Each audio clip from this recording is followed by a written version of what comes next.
Hey guys, welcome back to the channel. I'm feeling very nice and I'm sending a lot of hugs and positivity to all of you. Hi, if you're new, welcome to the channel. I really hope you enjoy the content, and if you do, please do consider subscribing. In today's video, I'm going to be talking about the 11 books that I read in the month of November. I had a pretty intense reading month where I have read really thick books, where I've read very dark books, where I've read books that have changed my life a little bit, that have gotten me out of a slump, life slump and reading slump. I also read non-fiction books this month after a very long time, and I was reading non-fiction books every single day of the month in the morning, and it just felt so nice to go back to that routine of reading non-fiction in the morning. Coincidentally, I think I also chose books which were very useful for me in the moment, and so it has made me think about how I want to read non-fiction in the new year, how I want to approach non-fiction in the new year, in the year of 2024. That is going to be a whole other video. I just wanted to let you know videos like that are coming. Basically, in today's video, let me talk about the non-fiction and the fiction books that I have read, and that's it. Let's begin the video. Let's talk about the non-fiction books first. The first book is Ideas on Demand by Milind Hardas. I am actually so, I don't know the exact word, like proud, happy, excited to hold this book in my hand, or even get this book when I got it and see the cover, which is gorgeous, by the way. The reason I am so proud and happy and excited about this book is because I have already read this book once. I remember being in sort of like a content creativity slump at that time too, and I was in a content creative slump even right now, and this book came into my hands. But what makes it even more special is that at that time it was an ebook. It was available for Kindle Unlimited, and now it is actually published, traditionally published by Penguin, and I am so happy about it because this book deserves all of the hype and everything else that it will receive for itself, because it is definitely one of the best books apart from Big Magic that I have read when it comes to creativity. As a person who has to create content on a regular basis, I sometimes feel like I forget how to get ideas, or that sometimes I feel like, oh, what if this idea is like a one-off and I will never get good ideas ever again. And that is the sort of fear ball that I was in right now, and even a couple of years ago when I was reading this book. When I read this book, I get reminded that you can actually get ideas on demand, because this book explains as to how, not just in the creative field but also in life, even if you are a student, even if you are a business person or a job person, whatever it is, how the ideas that you get for a sales pitch, how the ideas that you get for a project in your school can be brought to you on demand, and you have the control over certain things that you can perform in order to get your ideas. It helps you to look at things from a different perspective in your day-to-day life, where you start looking at things not just from a perspective of living them, not just reacting to things that are around you, but also observing them as an artist. Again, no matter what your field is, your work will go to a whole other level,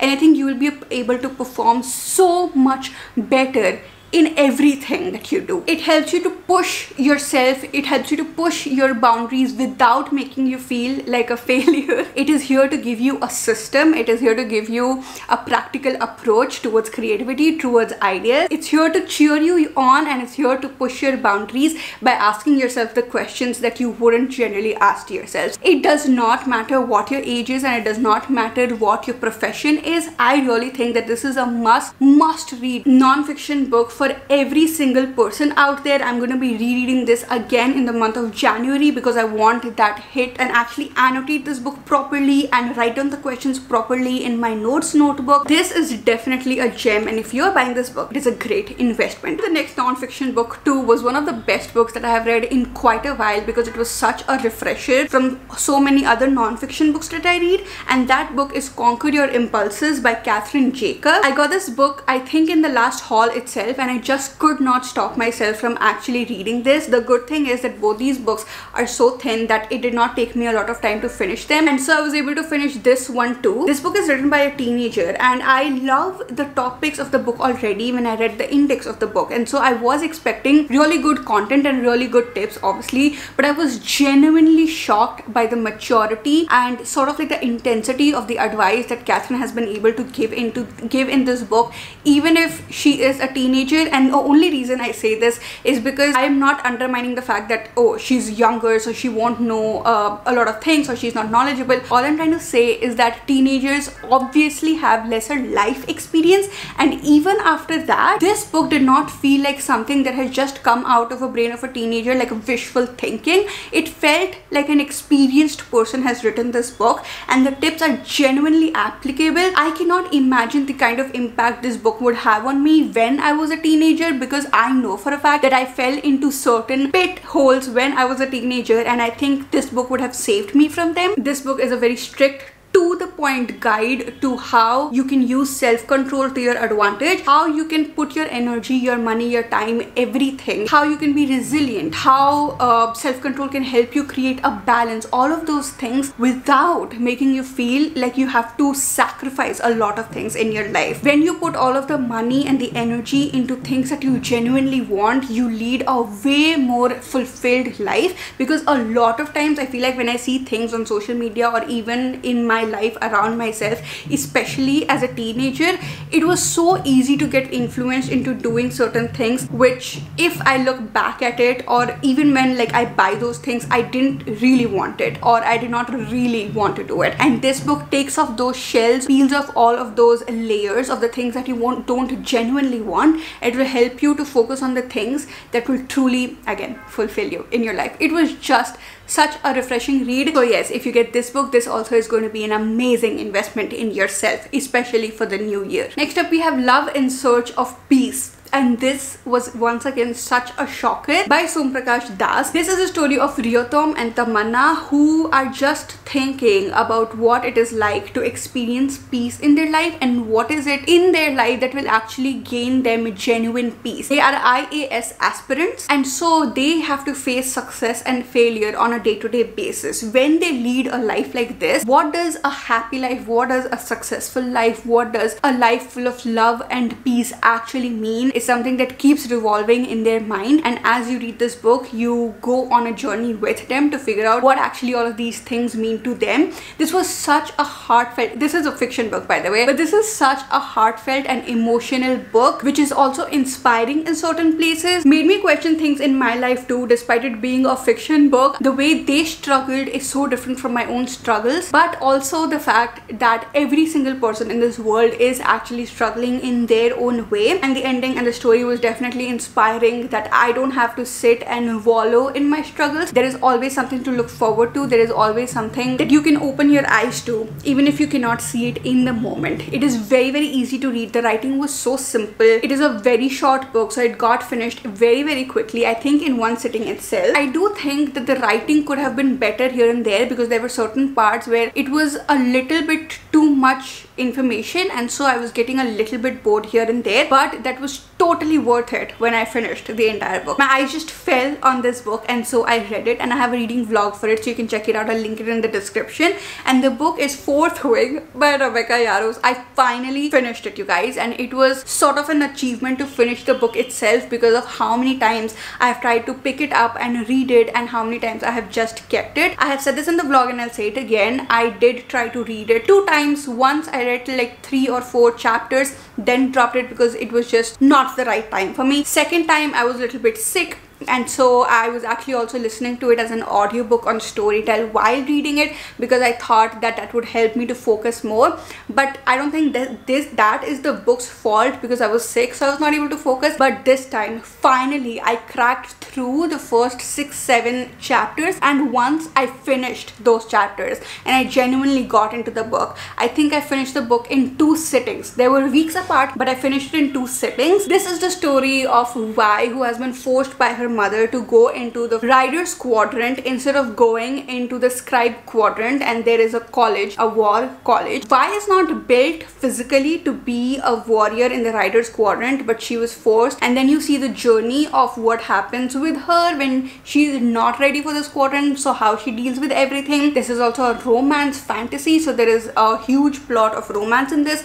and I will say that this book especially was bigger on the romance side of things. What do I finally think about this book? book after so many days. I think that I will stick to my point that I still don't know why it is so extremely popular. I do understand one tiny thing, that this is a very beginner friendly fantasy book. So even if you're a beginner and you've never read fantasy before, I think you can start with it. If you get through the first 6-7 chapters of the information, after that whatever information is also given is given in a way where it's just a part of the story, so you don't feel like, oh my god, I have to read like 2 pages of information. And so that makes it such a beginner friendly fantasy that I feel like a lot of people actually started reading fantasy romance. And so this book became so popular, because when a book is so beginner friendly, it tends to go viral, it tends to become popular, and I get that. But when it comes to the story and the plot, I don't really think that this is something so new or even done in a way that makes it as viral as it was. And honestly, all of that virality just put a lot of pressure on this book, because I know for a fact that I tried so hard to not let my expectations weigh this book down, and so I genuinely enjoyed it. But every single time I look at the hype and then I look at this book, I'm just like, wait, was it actually good? And I hate it when I feel like that. I hate it when that feeling makes me appreciate the book lesser. I hope I made sense. So yes, it is not worth the hype, but when it comes to the actual story of it, did I actually enjoy it? Yes, I definitely did. I loved the characters so much. I still think about Violet here and there. Just the grit and the sass, and the fact that she feels fear but then she just keeps doing things. How she says no to bullshit and no to miscommunication and things like that. She's just being completely herself, whether strong or weak, and I love that so much. Even other characters, Xaden, so hot. Dane is such an annoying character, but he's genuinely annoying. Basically all of the characters, I actually genuinely thought about them. When it comes to the story part of it, I don't think about the story that much when it comes like the political side of it, but I do think about the romance here and there. I have never enjoyed like the spicy part of any book this much. The first time the two characters who do get together in this book, I was just shocked. I actually read the whole thing. So many times I skip on the spicy part because it just does not add anything to the story sometimes, and I'm just so impatient that I just totally skip it, or I go through it very fast. But that did not happen in this book. The romance is top tier. Even then, it is not the kind of book that is just sticking with me. I am not excited to read the second part, Iron Flame, especially after seeing all of the reviews of Iron Flame. Even people who liked Fourth Wing are not liking Iron Flame, which is why I have given this book 4 stars. It's not 5 or even 6 stars, but it was definitely an enjoyable experience. If you have read, for example, Powerless, you have read Wrath and Dawn, you want a good enemies to lovers, then this is your book. Next up, we have a killer of a book that was just, oh my god, and that book is Lilith by Nikki Marmeri. This book, obviously, just look at the gorgeousness. It is like it is made of gold. But this is the story of Lilith, who is one of the first women ever in this entire world, and it is based on the myth of Adam and Eve and how they were the first people in the world. How Lilith actually came before Eve, but Lilith did not give herself into the servitude of Adam. She did not always listen to him, and she actually had the fruit of the tree of knowledge, and so she knew so many more things about herself. She felt power surge within herself, and so she was cast out of paradise. She has decided to take over paradise again. She has decided to save the paradise, save the world by saving the highest power, which is also a woman, and she also wants to save Eve because Eve is still serving Adam. What an exceptional book. I just love the premise of the devil, Lucifer, Lilith. I am always attracted to it, and so when I read the description of the book, I was already excited. But when I'm reading this book, it literally felt like I'm reading about the real world, but in a mythical, fictional way. Lilith is literally spitting facts. Because other people have not eaten the knowledge fruit, they do not know what she's talking about, but she does know, and everything is just so obvious to her. I feel like even in the real world, there are people who are completely oblivious to equality, to the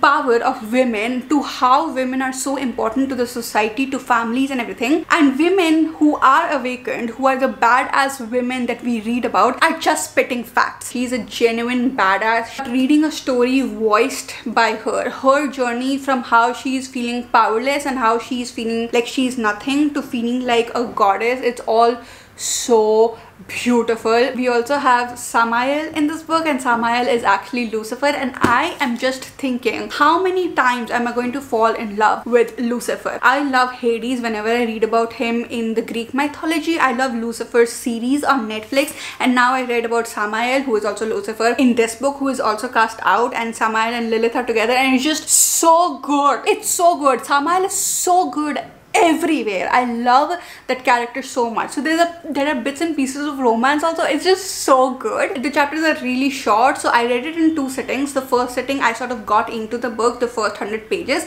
and in the second sitting I just finished the book. It has a sort of a thrill because Lilith is on a journey to save somebody. I gave it 4 stars only because it's too short for me. I just wish that Lilith, even though she's a mythical character, would be developed a little more, because I want to know everything about her. I want to know more about the kind of person that she is, more than we came to know. But because this book was also a mix of finding and regaining balance in the world, we were getting distracted from the character of Lilith. Because the stars are personal, I'm giving it 4 stars. But if I was to recommend it to anyone, I'm like, read it now. There are a lot of words that I did not understand here and there, so I googled some of them, and some of them I just skimmed over because I don't care. It is written in the old English, or I don't know what you call it, like the Latin, like the TH in the end, shan't and things like that, which I don't get. But overall it was not hard to understand the story, so it is definitely a must read whenever you can, and even if you were a teenager, honestly. Next up, as I said, I was sort of in a content slump and life slump and creativity slump recently, and I was just feeling so burnt out, and so I was just like, I'm gonna read this book, and the book is Sophie Kinsella's The Burnout. This is the story of Sasha, who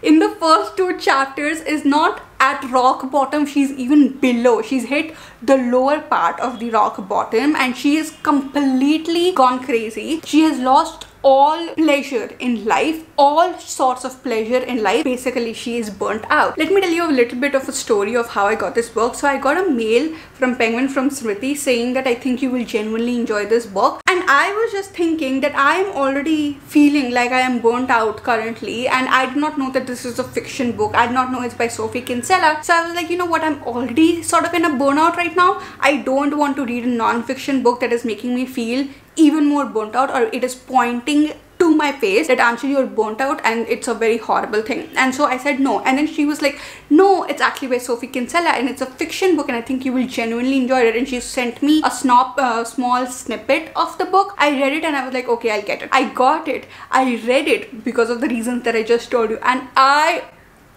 actually cried 2 times during this book. One is about a certain surfer, which I can't tell you, which you will only know when you read the book. Every single time he was like, the ride is it, the ride is it. I was just, that's it, waterworks, okay? Tears everywhere. And secondly, the ending of the book, the romance, it was so sweet. It was so sweet, just like the last page. Oh my god, I'll cry again right now. But they're just like taking paper out for like whenever you read it, it's not a spoiler, but still, I'm just like, oh my god, I cried so hard at that time, and I felt like this book spoke to me. Sophie Kinsella is also the author of Confessions of a Shopaholic, which I have not read the book, but I have watched the movie, and it is my comfort movie. I have watched it so many times, and I think I'll watch it tonight again now that I'm talking about it. And I did not know that she writes so well. Like, I literally want to read all of her books at this point. It gives me such strong Emily Henry writing vibes, because in Emily Henry books too, she talks about so many other things of how you live your life apart from the romance of it, apart from the main character's struggles, and feels so realistic. And that is what this book did. It actually spoke to the burnt out part of me. It spoke to me in a way that no non-fiction book would ever speak to me when it's talking about burning out and what it genuinely means to get burnt out. I did give this book 4.5 stars because I think that the main male character, while he was literally the most adorable man ever, 1, he was underdeveloped a little bit. 2, he just did this one thing in the end, which I came to know, which I was just like, that was completely unnecessary. Like, I don't understand why he did it. It makes absolutely no sense to me. That's the reason it's not a full-on 5 stars.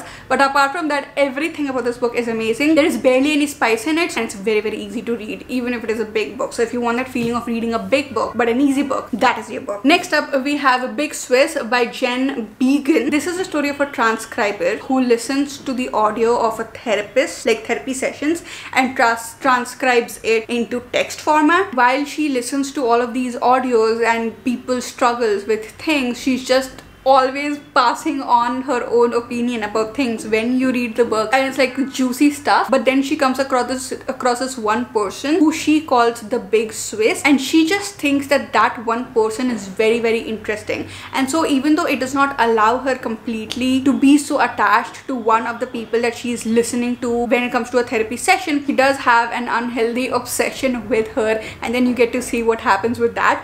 I started the book because I thought it was going to be funny, but oh my god, the first few pages, it's twisted and it's dark very, very subtly. It's so subtle that it was hitting very hard. The therapy sessions are in the format of conversation, in the format of transcripts, and so they were so easy to read and so juicy. But whenever it was coming to the Big Swiss, intense stuff. This book is intense, so amazingly written. I'm giving this book 5 stars definitely because of the writing, but I think I may reduce the stars in the future, probably like to 4.5, because some parts of it it just made me feel so weird.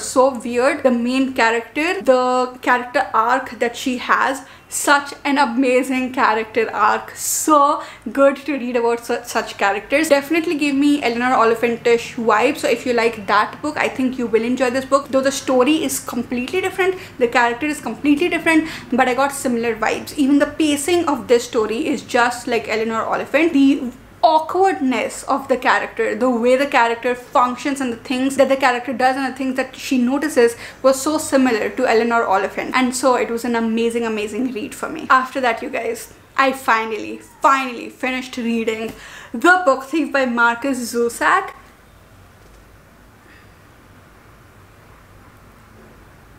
Utsav finished reading this book, and I was actually going to start reading ACOTAR after reading Big Swiss. I was going to start reading the entire series because I wanted to in November, and Utsav finished this book and he came to the room while I had, I think, that book in my hand, or I think while I had Big Swiss in my hand, whatever, and he was almost about to cry. And Utsav never cries when he watches stuff or reads content, whatever, except for One Piece. And in One Piece, I'm literally always crying. I'm constantly crying, and even in that he's not constantly crying like me. He's crying in his own way. He did cry in his room, and he came to the room and I saw his watery eyes, and he was like, this book is this book is that, and I was like, you know what, I'll just push ACOTAR for a little bit because I really want to read this book, and if I'm in the mood for it, I'll read it. That's what I did with Fourth Wing also. That's what I did with Lilith also. With Big Swiss, I just did a lot of mood reading this month, and it was so good. I read this book and it's a vlog, and the thing is that this book is narrated by Death, and Death is the kind of person who gives you a lot of spoilers before you get to the ending of a chapter or a story or a part, and so I feel like I knew a lot of things before they would happen.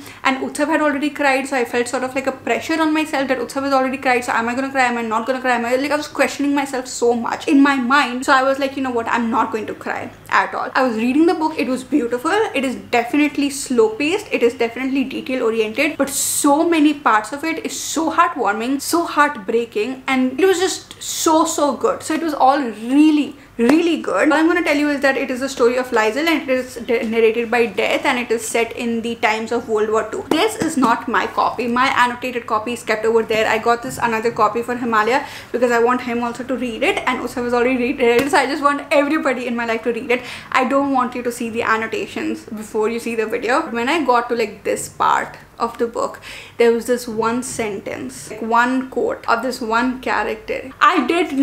It was one line, it was like 5 words. Not 5, they were like 8 words, 8 or 9 words, and that's it. I was gone, I was dead. The amount of tears that I have shed, which I will actually genuinely cry right now, it just took my heart out. Okay, it was just so intense and so sad, but fine. And sad as in it was actually happy, but whatever. Towards the end of the book, I already knew the ending of the book because Death spoils it for you. But when I read the ending and I was at a certain part and I was actually listening to a playlist, like the Book Thief playlist, which I will also link in the description if you want to listen to it while reading it, I burst out crying. It's not like the tears came little by little. Oh, I was a little teary-eyed, and then slowly I sobbed straight up sobbing. I was like that is what happened, and it's in a vlog, so you will see it. But oh my god, this book is 6 stars. This book is 1,000,000 stars. This is one of the best books that I've ever read in my entire life. It's one of the saddest books that I've ever read. I'm actually also reading A Little Life for that video itself, so I'll see how I feel about that. But I know for a fact that when I was reading A Little Life, it is sad obviously, but it is so tragic that it is numbing more than sad for me. That's how I felt last time. But with this one, it's actually sad. With this one, there's so many characters that you are so freaking connected to. The dad, the papa. Best book ever. Next up, I read Just Another Missing Person by Gillian McAllister, who is also the author of Wrong Place, Wrong Time, which is one of my most favorite books ever. And so I just could not help myself but sit and read this book. I actually read Dictionary of Lost Words, around 100 pages of it, but I DNF'd it, so I'm not including it in this video. This is the story of Julia, who is working on a case to find a missing person, but she shouldn't find that missing person, because if she does, it is going to change everything in her entire life. If I compare it to Wrong Place, Wrong Time, it was just not as good. So if you are going to get into this book because you like the author so much, because you liked Wrong Place, Wrong Time so much, and you are going into this thinking that the mystery will be as good as that, it was especially not that good for me. I think everything about this book was perfect, just like Wrong Place, Wrong Time, but just the mystery part, the plot twist was way too predictable for me. I just knew it actually the moment the character came into play. Like, I was a little frustrated, honestly. The writing style, the story, everything was so good, so emotional, just like Wrong Place, Wrong Time. In the end, I'm giving it 3.75 stars, which genuinely breaks my heart, because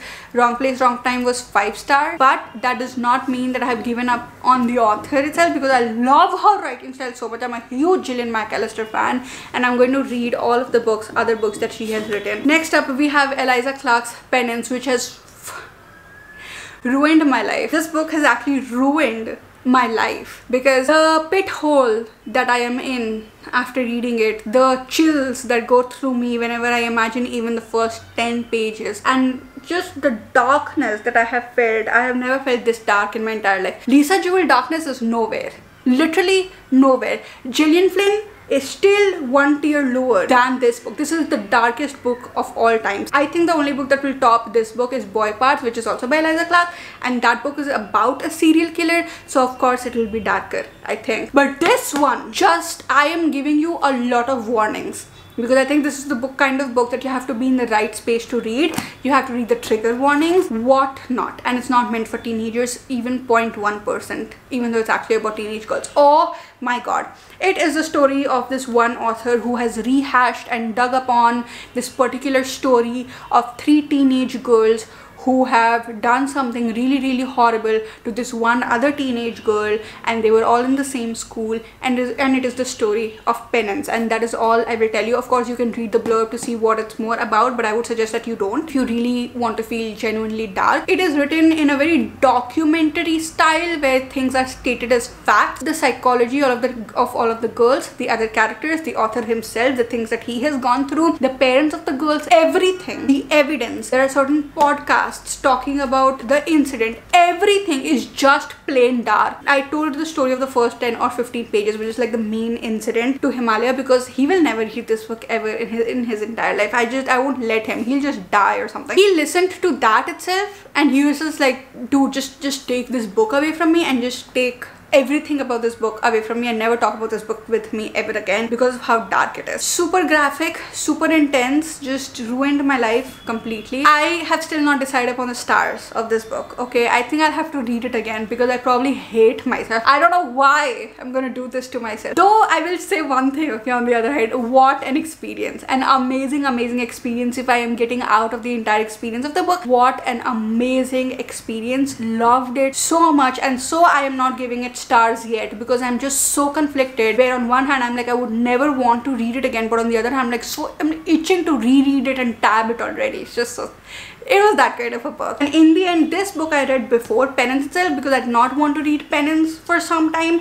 and I read Idle Burning by Rin Osami, which is translated by Asa Yoneda. This is the story of a teenage girl, I think she's a high school student, Akari, yes, whose life is not very good, and the only thing that is giving her happiness is her passion for her Oshi, and Oshi is her idol. Oshi means idol. So you see her journey with her obsession with Oshi, which gets unhealthy here and there. It becomes unhealthy. You see how she is feeling within herself about what it is like to grow up from being a teenager to being an actual adult, like an actual person with the responsibility of the life on your own shoulders, and how she... Bas, that's it. I'm not gonna tell you more about it. I think that this book is extremely relevant, especially in today's time when social media and pop stars and just our association with somebody who does not even know us is so strong. I know for a fact that I'm obsessed with authors, and I'm obsessed with so many, even artists or actors, whatever it is, singers. Not to this level, but I am. But what happens when that obsession goes over a certain level is what is portrayed in this book beautifully, and I love that. I think when I read Miss I Sandwich, that was about what it is like to be a child and then grow up a little bit into being a teenager, and this one is when you're a teenager and you're going to become an adult. And I think that was captured beautifully, because there were certain parts of it that were so insanely relatable. Even if I'm 24 years old, it's just like sometimes I'm just not ready to adult. I feel like a teenager sometimes, and this book spoke to those parts of me. Super duper easy to read, super duper short. So if you want to get into Japanese fiction in a very literary fiction sort of a way, where it's the story of a teenager who does not want to grow up, and so she's distracting herself as much as she can, this is your book. It also has sort of like an interview with the author towards the end of the book, which I think adds to the book a lot. I gave it a 4.5 stars. I am reading a romance book right now. I am about to get another romance book. It is it's on the way, and then I'm gonna read the ACOTAR series. I am just so done with darkness and sadness for some time that I'm just totally over it. While so many books, this book, Book Thief, this book, Big Swiss, they were all so insanely intense. Even Lilith, this book is what did it for me, where I was just like, I'm done, you know, I'm done with darkness for some time. But yes, you guys, I really hope you guys enjoyed the video. If you did, please do like, comment, subscribe. I'll see you guys again very, very soon. Bye.